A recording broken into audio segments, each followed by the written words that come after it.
ત્યારે વધુ માહિતી સાથે જોડાઈ ચૂક્યા છે સંવાદદાતા કિંજલ મિશ્રા। કિંજલ, 4 ઉમેદવારો અને તેમના જે નામાંકન છે, નોમિનેશન છે તે ભરવા માટે જઈ રહ્યા છે। પરંપરા આ વખતે પણ શું પાલન રહેશે? 12:39નું જે વિજય મુહૂર્ત હોય છે તે પ્રમાણે? जी बिल्कुल, परंपरा है ते भाजप पाड़शे। 12:39 विजय मुहूर्त की राह जोवामां आवी रही है। 4 उम्मीदवारों आज विधानसभा संकुल में 3rd फ्लोर पर के ज्यां आरोनी ऑफिस है त्यां पहोंची चूक्या है।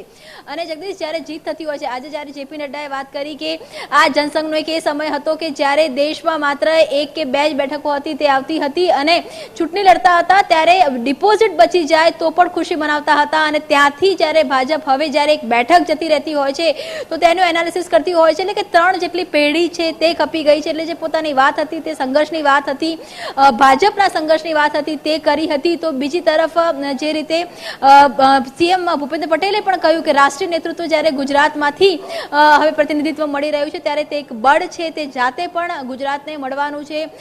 ત્યારે આ તમામની વચ્ચે સૌથી મહત્વપૂર્ણ જે વાત હતી તે ભાજપ પ્રદેશ પ્રમુખ સી આર પાટીલે કરી કે 2 બેઠક હતી, 2 ની 4 એટલે કે ભાજપ આ વખત રાજ્યસભામાં ચોગ્ગો લગાવવા જઈ રહ્યું છે। અને જ્યાં સુધી વાત છે આગામી સમયની તો જ્યારે કે 2026 માં જ્યારે રાજ્યસભાની ટર્મ પૂર્ણ થશે એક બેઠકની ત્યારે અત્યારે કોંગ્રેસમાંથી શક્તિસિંહ ગોહિલ છે એટલે કે 2026 में વધુ એક જે બેઠક છે તે ભાજપના ફાળે જશે અને 2026 માં ગુજરાત છે, ગુજરાતમાંથી રાજ્યસભાની જે બેઠકો છે ત્યાંથી કોંગ્રેસ મુક્ત થઈ જશે। એટલે એક જે વિશ્વાસ છે, એક જે કોન્ફિડન્સ છે તે ત્રણેય નેતાઓમાં જોવા મળતો હતો।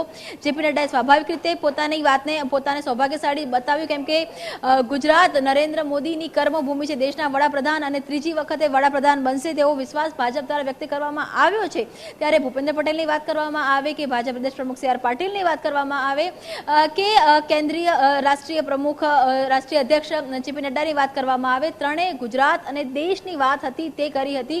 12:39નો વિજય મુહૂર્ત છે। વિજય મુહૂર્તની અંદર ચારેય જે ઉમેદવારો છે તે ફોર્મ ભરશે। ત્યારબાદ સર્કિટ હાઉસ ખાતે 4 ઉમેદવાર જશે, ધારાસભ્યો સાથેની એક જે ફોર્મલ બેઠક છે તે કરશે અને ત્યારબાદ કહી શકાય કે મહત્વપૂર્ણ બેઠક છે તે મુખ્યપ્રધાનના નિવાસ સ્થાને રાખવામાં આવી છે। 2 કલાક જેટલો સમય છે તે ફાળવવામાં આવ્યો છે। માનવામાં એવું આવી રહ્યું છે કે ઉમેદવારી ફોર્મ ભર્યા બાદ સર્કિટ હાઉસ પર ધારાસભ્યો સાથેની ફોર્મલ મુલાકાત બાદ લોકસભાની ચૂંટણીને લઈને તેમાં પણ ખાસ કરીને ગુજરાતની 26 બેઠકોને લઈને જે બેઠક છે મહત્વપૂર્ણ બેઠક એ સીએમ નિવાસ સ્થાને યોજાશે। પ્રથમ વખતે રાષ્ટ્રીય અધ્યક્ષ જેપી નડ્ડા, સી આર પાટીલ, મુખ્યપ્રધાન અને તેમજ સંગઠન મહામંત્રી રત્નાકરજીની ઉપસ્થિતિની અંદર બેઠક યોજાવાની છે। એટલે કે અત્યાર સુધીમાં 26 બેઠકો, 5 લાખની લીડની વાત તો છે જ, પરંતુ હવે જ્યારે ગુજરાતની દેશના રાજકારણની વાત રાષ્ટ્રીય અધ્યક્ષ હતા એટલે તમામ राज्यों पर महत्व હતું જ, પરંતુ હવે રાષ્ટ્રીય અધ્યક્ષ એ ગુજરાતના સાંસદ બની રહ્યા છે ત્યારે ગુજરાતની 26 બેઠકો, ગુજરાતની રણનીતિ, ગુજરાતની લીડ આ તમામ જે બાબતો છે તેની પર ખાસ ફોકસ કરવામાં આવશે અને એ જ કારણ છે કે ઉમેદવારી ફોર્મ ભર્યા બાદ ધારાસભ્યો સાથેની બેઠક બાદ મહત્વપૂર્ણ બેઠક એ સીએમ નિવાસ સ્થાને યોજાશે। બિલકુલ, અને કિંજલ એટલા માટે જ આ જનસંઘની જ્યારે વાત છે ને જનસંઘના સંઘર્ષથી લઈને અત્યાર સુધીમાં તમે જે પ્રમાણે કહ્યું કે એક બેઠક પર જ્યારે હારે છે ભાજપ તો એનું આંકલન કરવામાં આવતું હોય છે, કયા કયા તેના એ નેગેટિવ જે પોઈન્ટ્સ છે તેની ઉપર પણ ફોકસ કરવામાં આવતું હોય છે અને એટલા માટે જ એક મેસેજ આજની આ જે ઉમેદવારી ભરવાની અને તે પસંદગી કરવામાં આવી છે તેના પરથી એક મેસેજ એવો પણ પાસ થઈ રહ્યો છે કે જુઓ આ એક કેડર બેઝ પાર્ટી છે જેમાં અધ્યક્ષ પદ ઉપર હોય કે પછી એક સામાન્ય કાર્યકર્તા કેમ ના હોય તેને પણ પાર્ટી એટલું જ મહત્વ આપે છે।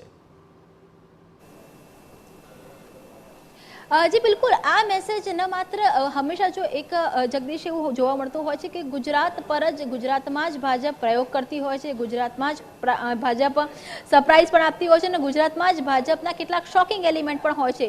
પ્રયોગશાળા એ ભાજપ માટે હંમેશા ગુજરાત રહ્યું છે અને ત્યાંના જે સફળ પ્રયોગો છે તે હંમેશા બહાર કહી શકાય કે જોવા મળતા હોય છે। છેલ્લા કેટલા સમયથી ગુજરાતમાં એવું જોવા મળી રહ્યું હતું કે કેમ કે 5 લાખની લીડની વાત છે, ભરતી મેળા ચાલી રહ્યા છે, કોંગ્રેસમાંથી કેટલાક ધારાસભ્ય છોડો ફાડીને ભાજપમાં આવી રહ્યા છે, આમ આદમી પાર્ટી હોય, કોંગ્રેસ હોય, ત્યાંથી જે પણ નેતાઓ આવતા હોય છે તેમને પ્રાધાન્ય મળતું હોય છે। સ્વાભાવિક રીતે કાર્યકર્તાઓમાં એક દુઃખની લાગણી હતી। આ તમામની વચ્ચે 2 જે ફેક્ટર છે તે અહીંયા સેટ કરવામાં આવ્યા। મયંક નાયક કે જે પાયાના કાર્યકર્તા કે જે ગઈકાલે પણ એક સામાન્ય બેઠકની અંદર હતા, નાના નાના કામમાં સતત તે કહી શકાય કાર્યરત રહેતા હતા।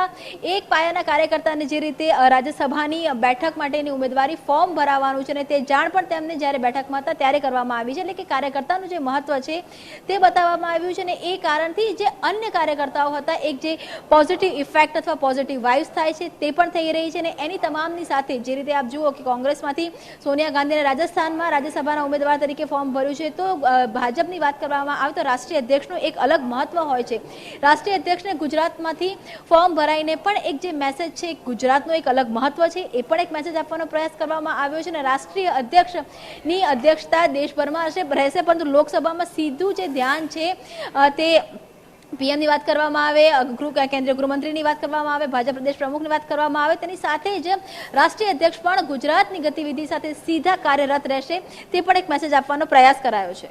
બિલકુલ, અને સૌભાગ્યપૂર્ણ તેઓ આ ક્ષણ ગણી રહ્યા છે. ખાસ તો જેપી નડ્ડા, આભાર કિંજલ આ તમામ માહિતી આપવા માટે. અને થોડીક જ ક્ષણો હવે એ બાકી છે, જેમાં 12:39નું એ વિજય મુહૂર્ત અને જેમાં આ નામાંકન ભરવામાં આવશે.